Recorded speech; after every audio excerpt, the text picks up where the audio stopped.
Vraiment, vraiment bon. C'est enfin la journée qu'on fait notre fromage à griller ensemble. Je pense que vous m'avez trouvé un peu tannante la dernière fois de vous montrer juste le résultat, mais pas la recette. L'affaire, c'est que c'est long à faire du fromage. Il y a beaucoup de temps de repos. Puis d'ajouter à ça, de filmer, de se placer, de faire le montage vidéo, ça va être long à faire ce montage-là. Mais je le fais pas, je vous aime! Fait que j'ai commencé par mettre 12 litres de lait parce que, garde, tant qu'à faire une recette, on va en faire une grosse. Mais sachez que vous pouvez la diviser en 2, même en 3, puis faire juste 4 litres de lait. Ça va vous en donner aussi, mais en moins grande quantité. Je m'en viens faire chauffer ça. Je suis à feu un petit peu en haut de médium parce que j'ai une grande quantité. Là. Si vous avez une plus petite quantité, guettez-le plus souvent. Il va falloir que ça chauffe jusqu'à 30 degrés Celsius. Avec mon petit thermomètre, je viens brasser en regardant la température.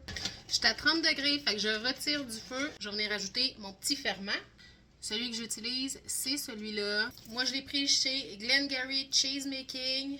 Il y en a peut-être d'autres ailleurs, je ne sais pas. Faites vos recherches. Là, pour cette quantité de lait-là, je vais mettre 3 fois un quart. Là, il y en a qui vont dire 3 fois un quart, ça fait 3 quarts. Ben, bravo pour tes mathématiques, mon grand. Moi, ma plus grosse cuillère à mesurer pour le fromage, c'est un quart. Fait qu'il faut que j'en mette 3. D'accord. Je viens couvrir ça une petite minute. Quand la petite minute est passée, je vais venir brasser vraiment doucement, environ une minute de plus.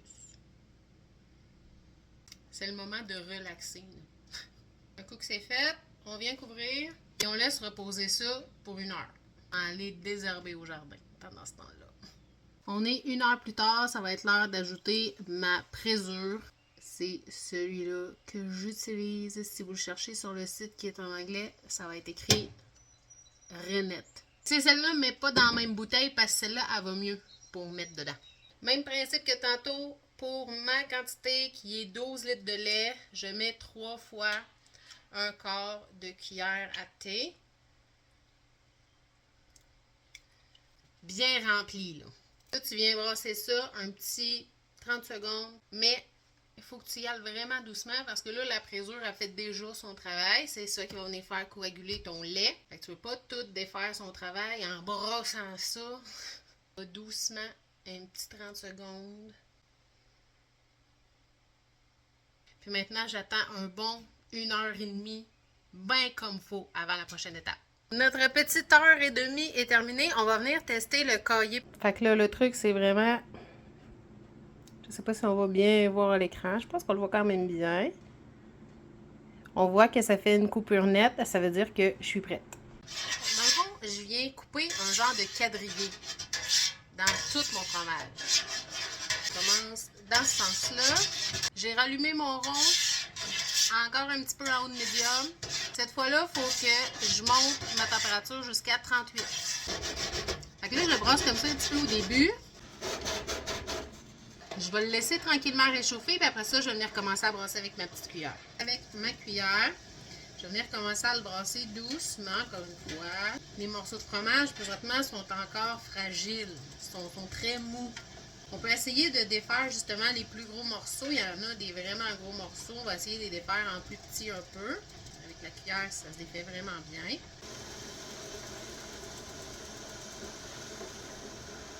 Une fois que j'atteins mon 38 degrés Celsius, je l'enlève du feu. Puis maintenant, je vais le laisser reposer une autre demi-heure. La demi-heure est passée. Là, je suis venue mettre mon fromage, juste tout ce qui est caillé, dans ma passoire. En dessous ici, j'ai remis tout mon petit lait. Fait que là, quand tu transfères ton fromage dans ta passoire, mets déjà un contenant en dessous pour récupérer ton petit lait. Parce qu'après ça, tu vas le mettre dans ton chaudron. Puis là, ça va égoutter pendant 2 heures. Mon feu, il est allumé à doux. On vient couvrir ça. Une fois de temps en temps, je vais venir le flipper de bord. Fait que là, il dégoûte pendant longtemps. Je sais pas, là, une demi-heure, mettons. Dans une demi-heure, je viens le changer de côté. Puis je vais faire ça pendant 2 heures. Le 2 heures est passé. Ça a l'air de ça. Fait que là, je vais aller le couper en petits cubes. Je vais le peser aussi. Puis c'est à ce moment-là que je vais pouvoir savoir la quantité de sel à ajouter. Donc la formule pour savoir, ça va être le poids du fromage en grammes fois 2%. Ça va me donner le nombre de grammes de sel que j'ai besoin. Fait que là, il est tout coupé en petits morceaux comme ça. Puis ici, j'ai déjà pesé ma quantité de sel. Là, je vais venir saupoudrer dessus. On brasse un peu. Là, dans le fond, je vais venir le laisser encore une petite demi-heure reposer. Sauf que pendant cette demi-heure-là, une fois de temps en temps, mettons à toutes les 10 minutes, je viens me rajouter un petit peu de sel. Fait que tu sais, je ne l'ai pas mis tout d'un coup. Je vais venir en rajouter un petit peu dans 10 minutes. 10 minutes plus tard, je vais venir rajouter, mettons, le restant. Puis après ça, on va être prête à l'envoyer dans le moule avec nos fines herbes. À cette étape-ci, j'ai éteint le rond aussi.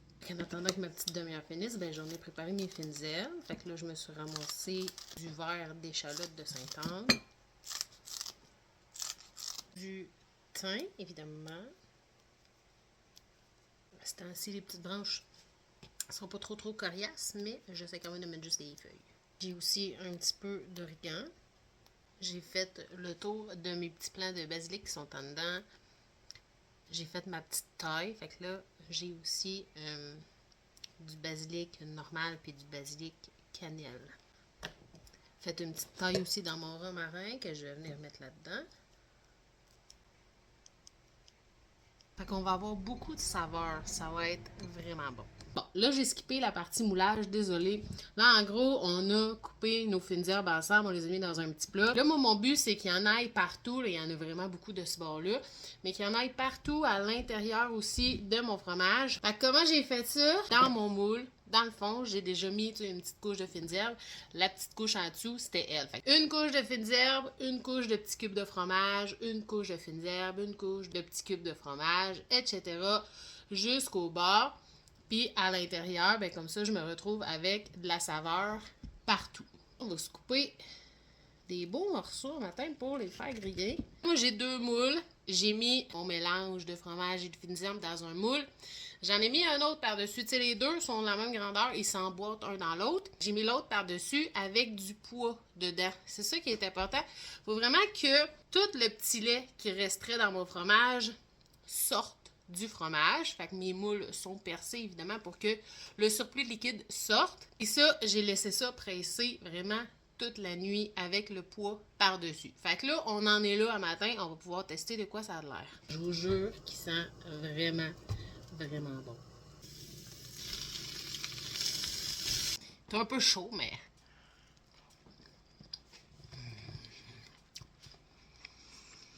il est tellement bon.